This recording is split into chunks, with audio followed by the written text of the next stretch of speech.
اول بطوله ليا لعبتها وانا 16 سنه، ومع ذلك خسرتها. ليه؟ لعدم وجود الخبره الكافيه، سواء كانت عندي او عند المدرب اللي كان بيدربني وقتها.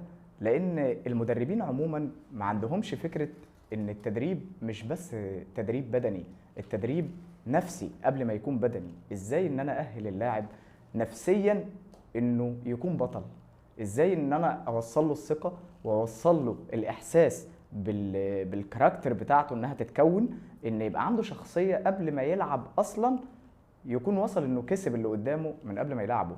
هو المفروض ان احنا بنشتغل على حته التاهيل النفسي اكتر في الفتره الاولى من التدريب البدني. ده اللي بيخلي الاولاد او الابطال اللي بيبداوا انهم يتمرنوا، ومش شرط الابطال يكونوا ولاد بس، فممكن يكونوا بنات وولاد عادي يعني، وبيقدروا ان هم يحققوا التارجت بتاعهم انهم يثقوا في نفسهم الاول، ويعرفوا ان عندهم الامكانيات اللي تقدر ان هم توصلهم انهم يكونوا ابطال.